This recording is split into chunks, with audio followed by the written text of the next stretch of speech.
My ex said I was nothing without him. 7 months later, he found out exactly how wrong he was. Declan proposed to me on a Tuesday, broke up with me on a Thursday. 2 days of being engaged before he decided I wasn't worth it anymore.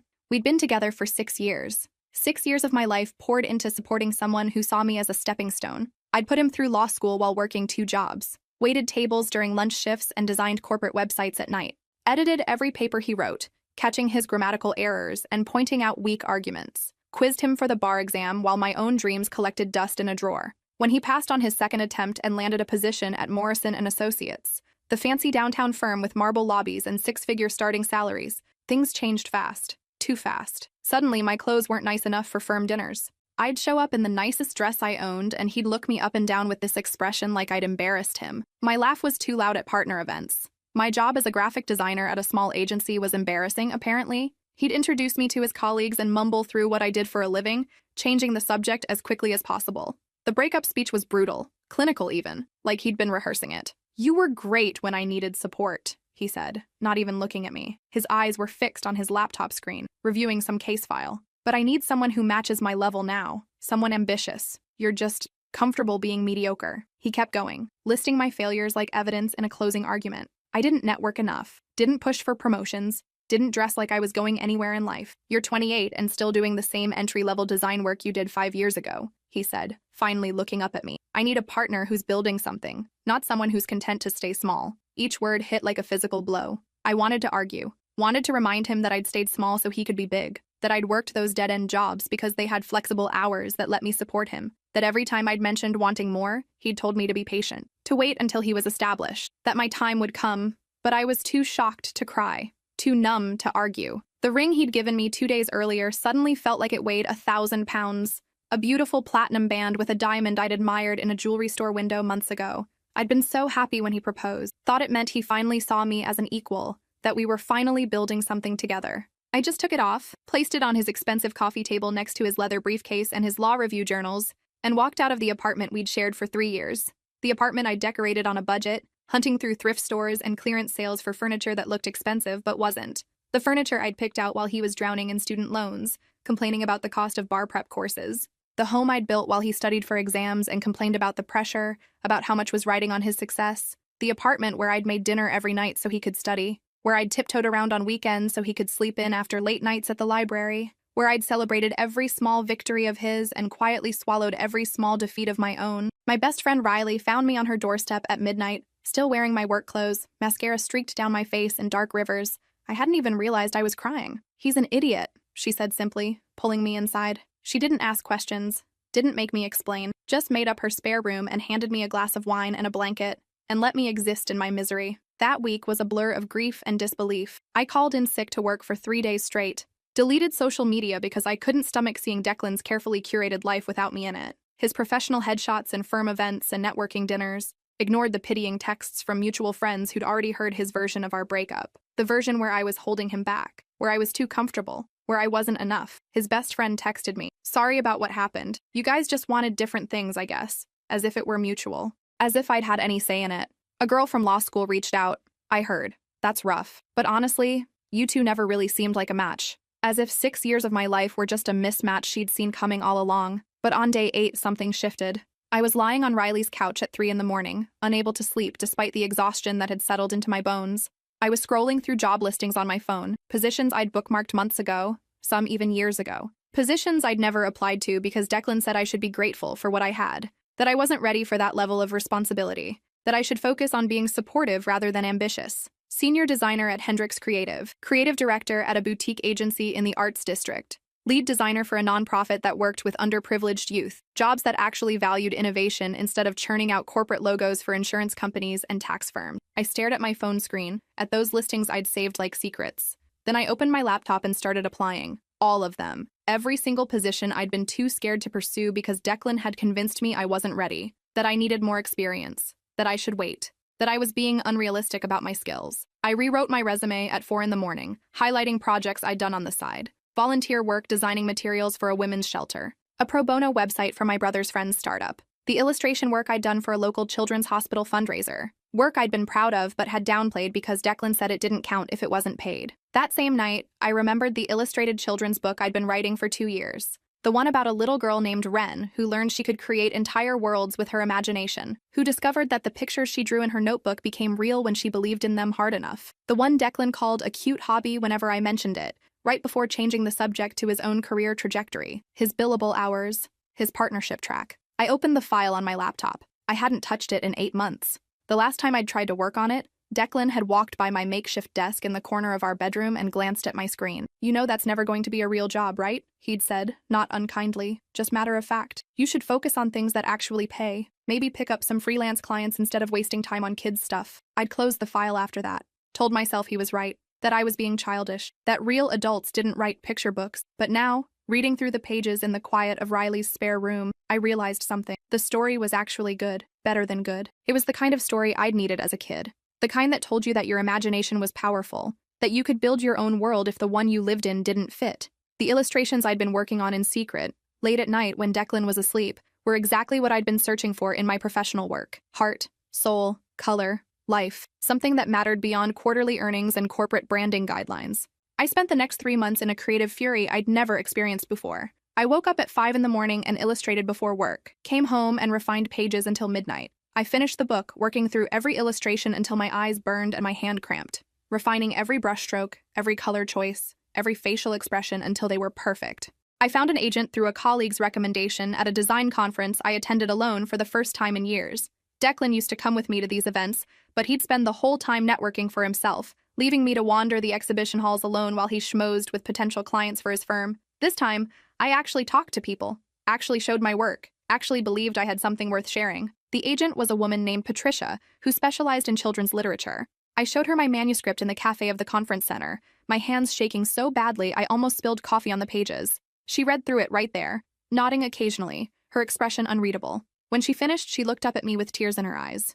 "This is special," she said, "really special. I want to send it out immediately." Kept designing during the day at my mediocre job, cranking out logo after logo for companies I didn't care about. But at night, I lived in Riley's spare room that had become my studio. I'd covered the walls with character sketches and color palettes, filled notebooks with plot ideas and dialogue. I started a portfolio website showcasing work I'd never had the courage to share before. Personal projects, experimental designs, digital paintings I'd done just for fun. The kind of bold, colorful work that made me feel alive, but that Declan had dismissed as too juvenile, too unmarketable, too much. "You need to develop a more sophisticated aesthetic," he'd said once, looking at a series of illustrations I'd done. "This looks like something for children." "It is for children," I'd said. Exactly my point. Then things started happening fast, faster than I could process. The agent loved my book and sent it to publishers within a week. She called me personally after the first read, which she told me later she never did. But something about the story had gotten to her. "This is going to connect," she said. "I can feel it." We had interest from 3 major publishers within 2 weeks. Patricia would call with updates, and I'd have to excuse myself from design meetings at work, stepping into the bathroom stall to hear her say things like, "They're talking film rights, and everyone's responding to your unique voice." Things I'd never dared to dream about. I accepted a senior designer position at Hendrix Creative, the boutique agency I'd dreamed about since college. The place that did campaigns for museums and nonprofits and companies that actually stood for something beyond profit margins. The place whose work I'd admired from afar for years, convinced I'd never be good enough to work there. The salary was double what I'd been making. When I gave notice at my old job, my boss barely looked up from his computer. "Good luck," he said, already forgetting my name. I'd worked there for 5 years, and he'd never once asked about my personal projects or my goals. To him, I was just a pair of hands that could make logos. My book sold in a bidding war between publishers. 6 figures for a 2-book deal. I was in Riley's kitchen making coffee on a Wednesday morning when Patricia called with the news. I dropped the mug I was holding. It shattered on the tile floor, coffee spreading like a dark stain across the white tiles. And I couldn't move, couldn't breathe, couldn't process what she was telling me. "Are you there?" Patricia asked. "Did you hear me? 6 figures? And they want to fast-track publication. They're thinking a spring release. They want to position it as their lead title for the season. This is just the beginning," she said, before we hung up. "I'm telling you, this book is going to be huge." I stood in the kitchen surrounded by broken ceramic and spilled coffee, crying for the first time since Declan left. But these weren't sad tears. These weren't tears of grief or loss or abandonment. They were something else entirely. Relief, joy, vindication, proof that I'd been right to bet on myself. Riley came running in, saw me standing there sobbing, and immediately assumed the worst. "What happened? Are you okay?" "I sold my book," I managed to say through tears, "for 6 figures. They want to publish it." She screamed. Actually screamed.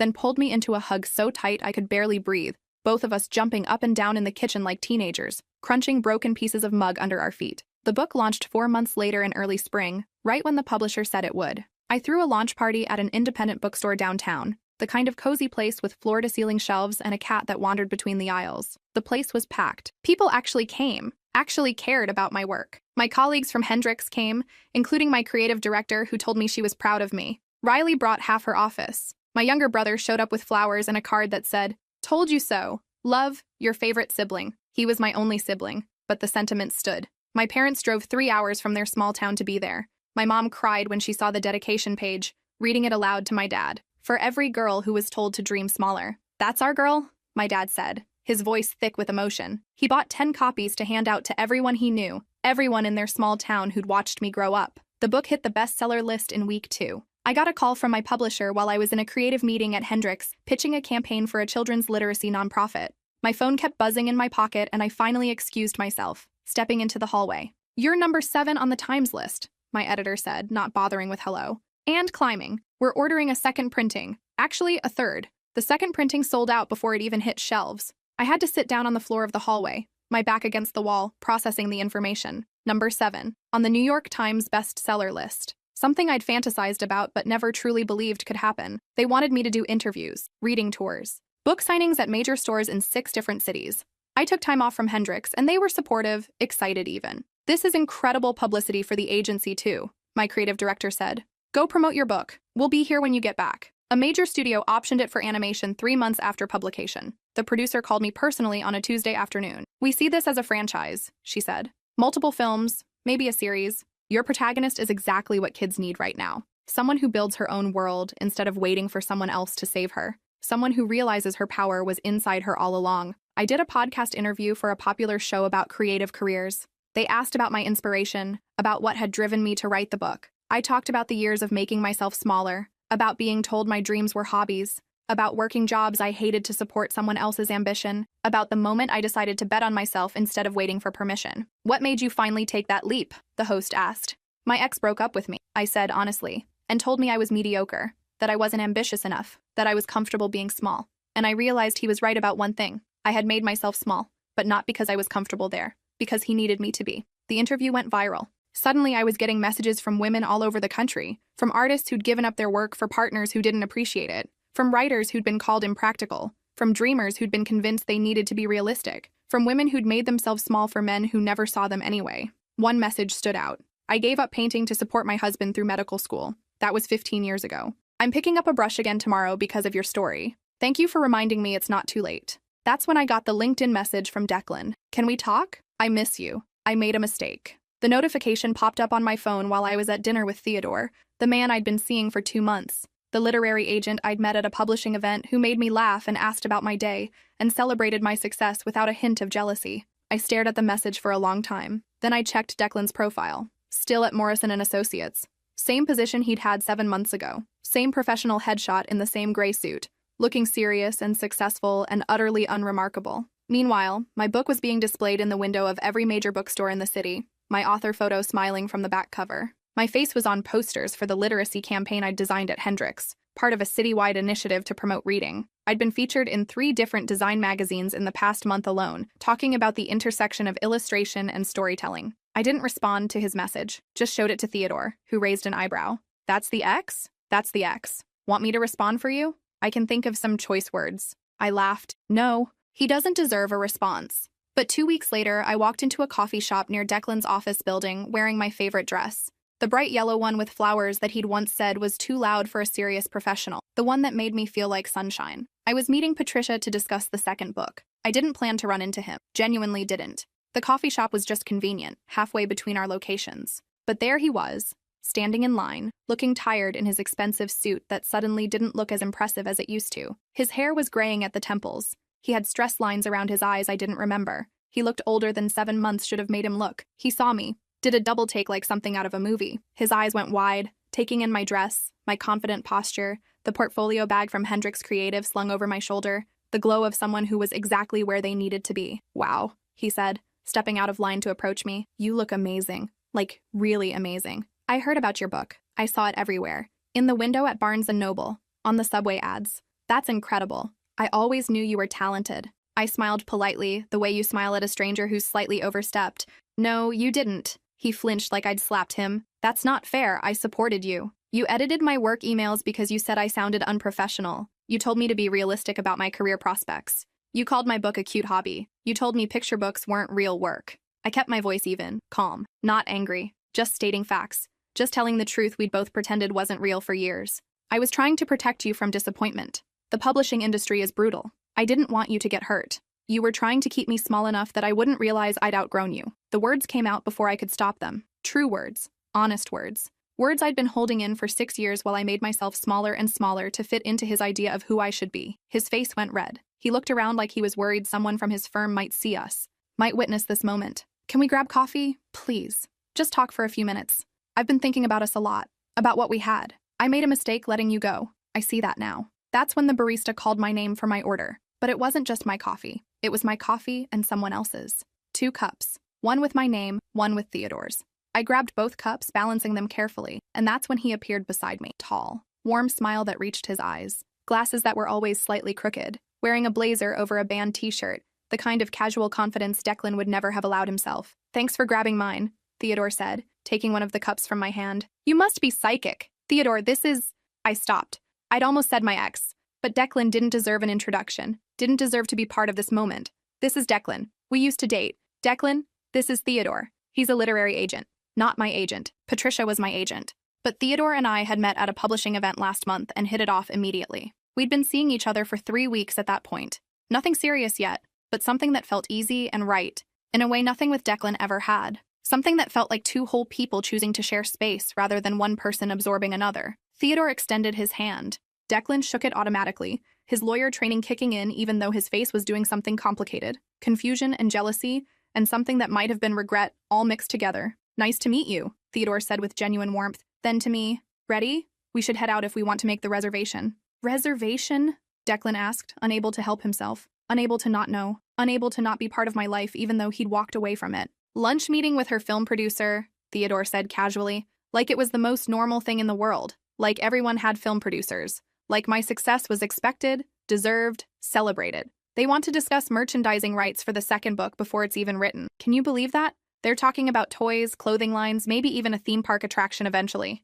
It's wild. He said it with genuine excitement, not showing off. He was proud of me. Actually proud. Proud in a way that made him happier, not threatened. 2nd book? Declan's voice was hollow. Empty. 2-book deal, I said, slinging my bag over my shoulder. The sequel comes out next fall. They're already planning the marketing campaign. We should go, Theodore. We're going to be late. Nice seeing you, Declan.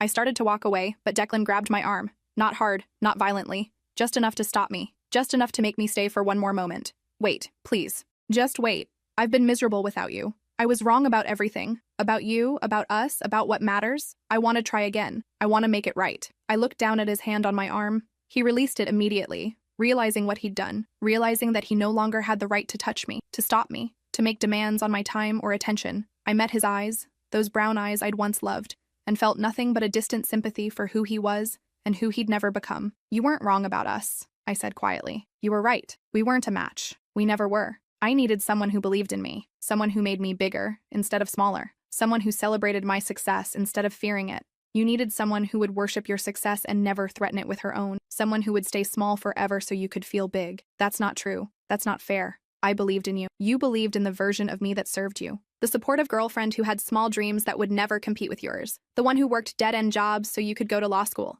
The one who made dinner and edited papers and celebrated every small victory of yours while quietly swallowing every small victory of her own. The second I wanted more, the second I took up space, I became an inconvenience, a threat, something to discard. Theodore stood a few feet away, giving us space but staying close enough that I felt supported, protected even. Not in a possessive way, but in a way that said, I'm here if you need me. I've changed, Declan said desperately. I've had time to think, to realize what I lost, to see who you really are. I haven't lost anything, I said. I've gained everything. A career I'm proud of, work that matters, self-respect, the knowledge that I can bet on myself and win. And you know what the best part is? I did it all without you. All of it. Every single moment. Because you were right about one thing. I was nothing with you. But it turns out I'm everything without you. I walked away with Theodore. We got into his car, an old Honda with a bumper sticker that said, "Support local authors," and I burst into laughter. Not mean laughter, not cruel laughter, just the pure relief of someone who'd been holding their breath for months and finally remembered how to breathe.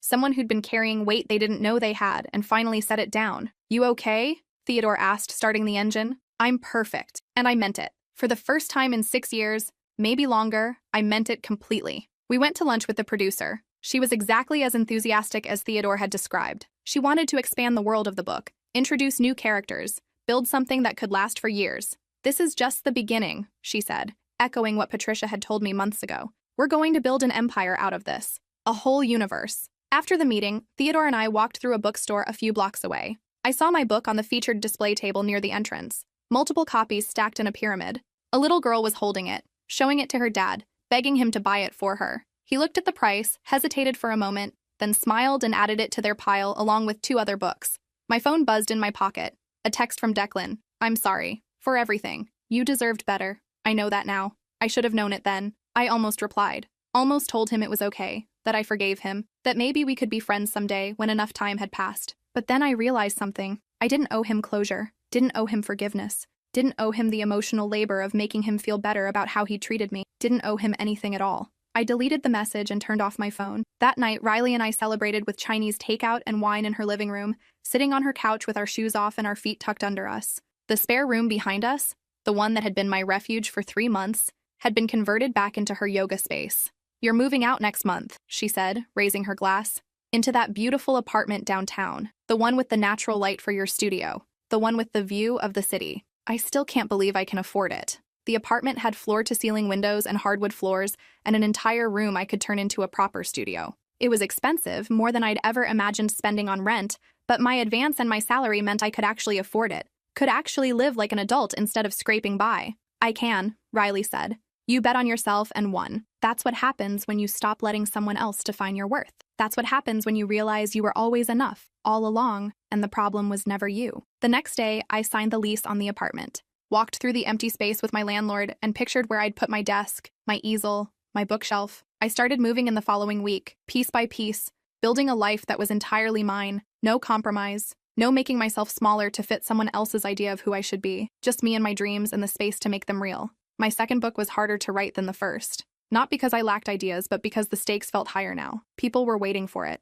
expecting it. The first book had been a pleasant surprise, something nobody had seen coming. The second book had to prove it wasn't a fluke, had to prove I could do it again. But I reminded myself why I'd written the first one, not for acclaim or money or to prove anything to Declan. I'd written it because the story mattered, because somewhere a kid needed to hear that they could create their own world, that their imagination was powerful, that they were enough exactly as they were. So I focused on that. On the little girl reading in the bookstore. On the messages I got from parents saying my book helped their daughter find confidence. On the teacher who wrote to say she'd read it to her entire 3rd grade class, and they'd spent a week creating their own imaginary worlds, each kid building their own universe on paper. 3 months later, I finished the manuscript. Patricia loved it even more than the first. "You've grown as a writer," she said when we met for coffee. "This is deeper, more nuanced. You're not just telling a story anymore. You're building a mythology." The publisher accelerated the timeline. They wanted it out for the holiday season, wanted to capitalize on the success of the first book while it was still fresh in people's minds. I kept working at Hendrix,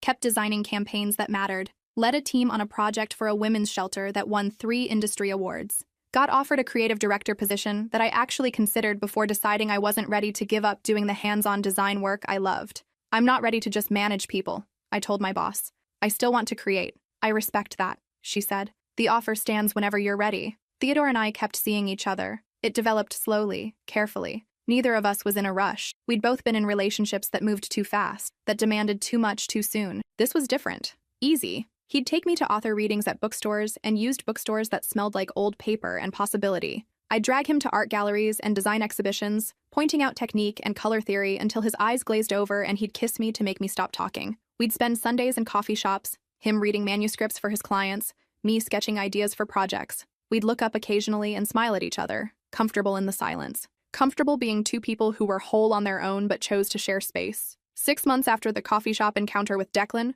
I got another message from him, this time on Instagram. He'd found my author account, the one with 50,000 followers now, filled with illustrations and behind-the-scenes content from my creative process, and messages from readers who'd connected with the story. The message was long, rambling, different from his usual precise lawyer language. He was leaving Morrison & Associates, The corporate law world wasn't fulfilling. He'd realized too late that he'd sacrificed everything meaningful for a paycheck and prestige. He was sorry for how he'd treated me, sorry for not seeing who I really was. He'd been following my success, watching from a distance, was proud of me, he said. Wished he could have been part of it. Wished he'd supported me the way I'd supported him. I read it twice. Then I showed it to Riley over brunch the next day. "What are you going to say?" she asked, stealing a piece of bacon from my plate. "Nothing." I closed the app and set my phone face down on the table. He wants me to absolve him, to tell him it's okay that he treated me like I was worthless, to make him feel better about his choices. But my forgiveness isn't his to have. My success isn't his redemption story. He doesn't get to be part of this narrative just because he regrets how he treated me. Damn straight. Riley raised her coffee mug in a toast. You don't owe him anything. Not forgiveness, not closure, not even acknowledgement. My second book launched on a Tuesday in November, 7 months and 2 days after Declan had broken up with me on that other Thursday in April. The timing wasn't planned, but I noticed it, smiled at the symmetry, appreciated the poetry of it. The book debuted at number 3 on the bestseller list, shot to number 1 by week 2. The reviews called it even better than the first. Deeper, more nuanced.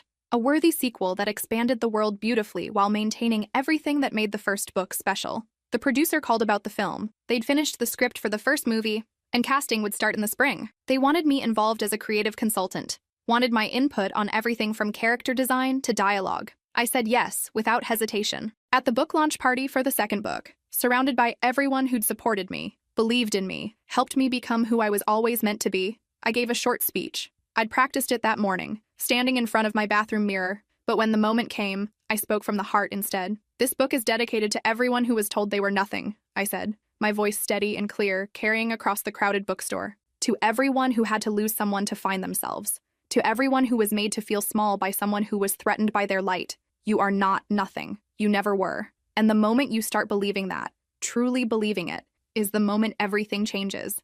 The room erupted in applause. My parents wiped their eyes in the back row. Riley wolf whistled from the side, nearly spilling her champagne. Theodore smiled at me from his seat in the front row, pride written all over his face. Not possessive pride, not jealous pride, not pride that took credit for my success, just genuine happiness that I was succeeding, that I was becoming who I was meant to be. That night, after everyone left and Riley and I were cleaning up champagne flutes and paper plates and crumpled napkins, she asked, "Do you ever regret how things ended with Declan?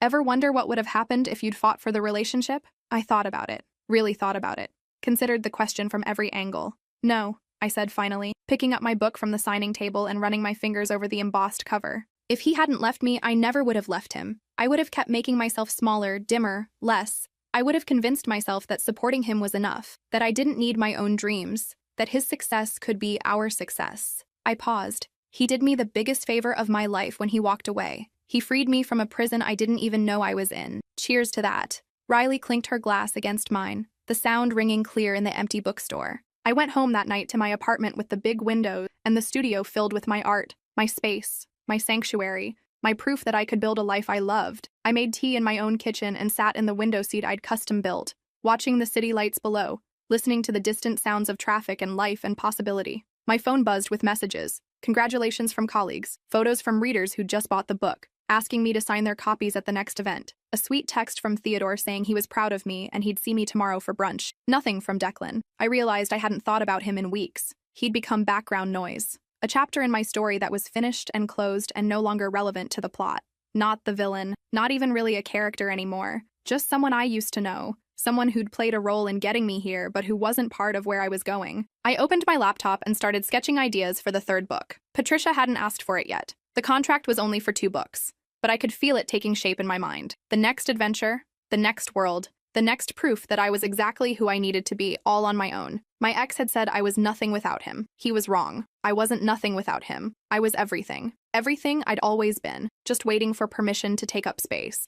Waiting for someone to tell me I was enough. Waiting for validation that was never going to come from him because he needed me small to feel big. But I didn't need permission anymore. Didn't need validation from anyone but myself. I'd learned that the hard way, through tears and heartbreak and 3 months on my best friend's couch. Learned that sometimes the best thing that can happen to you is having someone walk away. Having someone reject you so thoroughly that you have no choice but to rebuild. To bet on yourself. To discover who you are when you're not trying to fit into someone else's idea of who you should be. The girl who'd believed she was nothing had become everything, and she'd done it all on her own. I closed my laptop and looked out at the city. From my window, I could see the lights of downtown, the buildings where people like Declan worked late into the night, billing hours, chasing partnerships, climbing ladders that led nowhere they actually wanted to go. I could see the bookstore where I'd had my launch party, the coffee shop where I'd run into Declan, the street where Riley's apartment sat, the place that had been my sanctuary when I had nothing. 7 months. That's all it had taken. 7 months to go from broken and discarded to successful and whole. 7 months to discover that I'd never actually been broken at all. Just bent, just compressed. Just waiting for the pressure to release so I could snap back into my real shape. My phone buzzed again. This time it was my brother. Just finished your new book. Even better than the first. When's the third one coming? I smiled. Soon, I texted back. I'm already working on it. The truth was, I could barely stop myself from working on it. The ideas kept flowing, faster than I could capture them. Ren's next adventure, the next world she'd discover, the next lesson about power and voice and taking up space. But this time, the lesson wasn't just for the kids reading the book. It was for me too. I was learning as I wrote, learning that success didn't make you whole. That external validation, no matter how sweet, couldn't fill a hole that was never really there to begin with. I'd thought Declan's approval would complete me. Then I'd thought a best-selling book would. Then I'd thought the film deal would. But standing in my apartment, alone with my tea and my laptop and my view of the city, I realized something. I was already complete. Had been all along. The book hadn't made me worthy. Theodore hadn't made me lovable. The success hadn't made me enough. I'd always been enough. Declan had just convinced me otherwise. And I'd believed him because it was easier than believing in myself. Safer. Less terrifying. But there was nothing safe about making yourself small. Nothing easy about swallowing your dreams. Nothing comfortable about living in a cage, even if it was gilded. The next morning, I woke up early and went for a run along the river. Something I'd started doing after moving into my new apartment. Something Declan would have mocked, probably. He'd always said exercise was a waste of time for creative people, that we should be using that time to work. But running cleared my head, made me feel powerful, made me remember that my body was mine, my time was mine, my life was mine. I ran past couples walking dogs, past parents pushing strollers, past other runners who nodded at me in that silent acknowledgement that said we're both doing the thing. When I got home, sweaty and tired and alive, Theodore was waiting outside my building with coffee and bagels.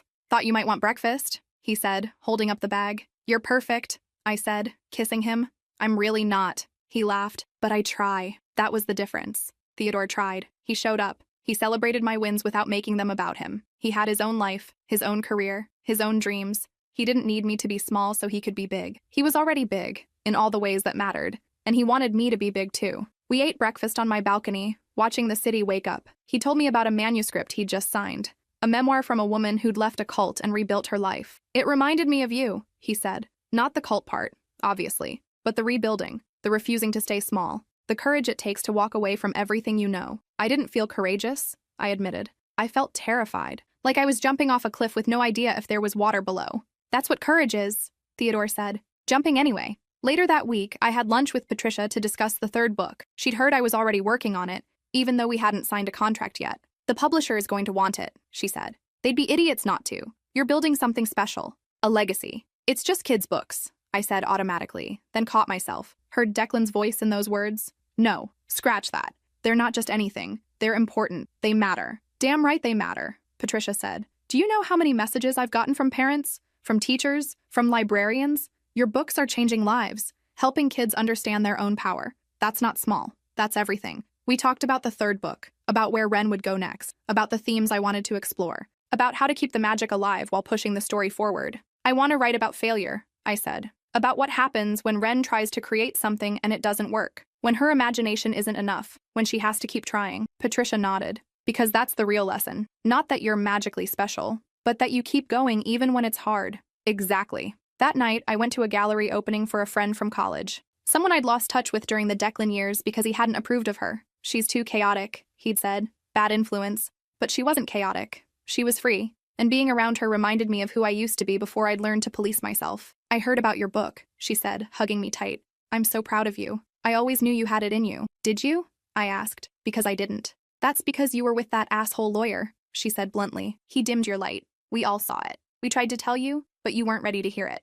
I thought about that, about the friends who drifted away during my relationship with Declan, not because they didn't care, but because I'd made myself unavailable, made my whole world about him. I'm sorry, I said, for disappearing, for choosing him over everyone else. Don't apologize, she said. We all make mistakes. The important thing is, you got out. You remembered who you were. The gallery was full of her paintings, bold, colorful, chaotic in the best way, the kind of art that made you feel something, that refused to be ignored or diminished. This is incredible, I said, standing in front of a massive canvas covered in reds and golds. Thanks. It's called Breaking Free. I painted it after my divorce, after I finally left him. I didn't know you were married. For 3 years. He was a lot like your Declan, I think. Wanted me small. Wanted me grateful. Wanted me to give up my art and get a real job. She laughed, but it wasn't a happy sound. Leaving him was the best decision I ever made. We stood there. 2 women who'd escaped. Who'd chosen themselves. Who'd refused to stay small. Do you ever miss him? I asked. Sometimes I miss the idea of him. The fantasy of what I thought we could be. But the reality? Never. The reality was slowly dying. And I choose life every time. I choose life every time. The words echoed in my head for days after. Because that's what it was, really. Choosing Declan had been choosing death. Slow death. Creative death. The death of dreams and voice and power. Choosing myself had been choosing life. The 3rd book practically wrote itself after that. It poured out of me in a 6-week frenzy of writing and illustrating. Ren failing at magic. Trying to create a door to another world and ending up with just a drawing. Trying again. Failing again. Learning that the magic wasn't in getting it right the first time. The magic was in refusing to give up. Patricia cried when she read it.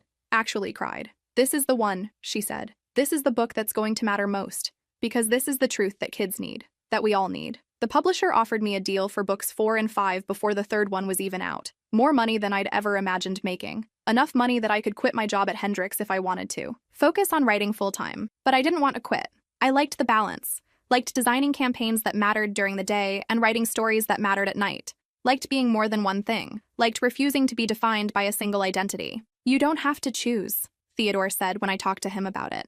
You can be both. You can be everything. You can be everything. Not you have to be everything. Not you should be everything. Just you can be. Permission without pressure. Support without expectation. That's what love looked like, I realized. Not someone completing you, but someone celebrating every piece of you that already existed. A year after the breakup, I got one more message from Declan. This time it was an email, long and formal and lawyer-like even though he'd left the firm. I read it once. Then I wrote a response. Not for him, for me. Declan, I'm glad you're figuring out what you want from life. I'm glad you're learning and growing and realizing that corporate law wasn't your calling. I'm glad you're sorry for how you treated me, but I don't forgive you. Not because I'm angry, not because I hate you, but because forgiveness implies you did something to me. And the truth is, you did something for me. You showed me exactly who you were. You showed me exactly who I was when I tried to make myself small enough to fit into your world. And then you left. And in leaving, you gave me the greatest gift. The gift of necessity. The necessity to rebuild. The necessity to bet on myself. The necessity to discover that I was never nothing. That I was always everything, just waiting for permission to take up space. So thank you.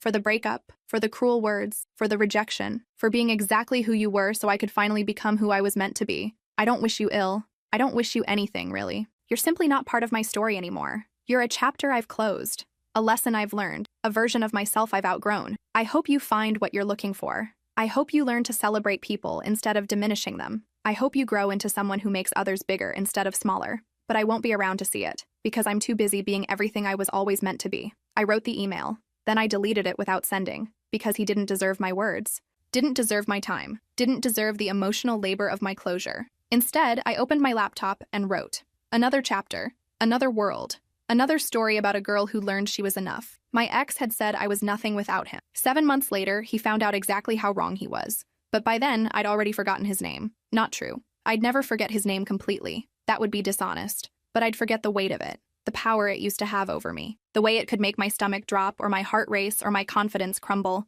Now it was just a name, like any other name, attached to a person who'd once been important, but was now just background noise in the symphony of my life. 3 years later, my 4th book launched to massive success. The film of the 1st book premiered to rave reviews.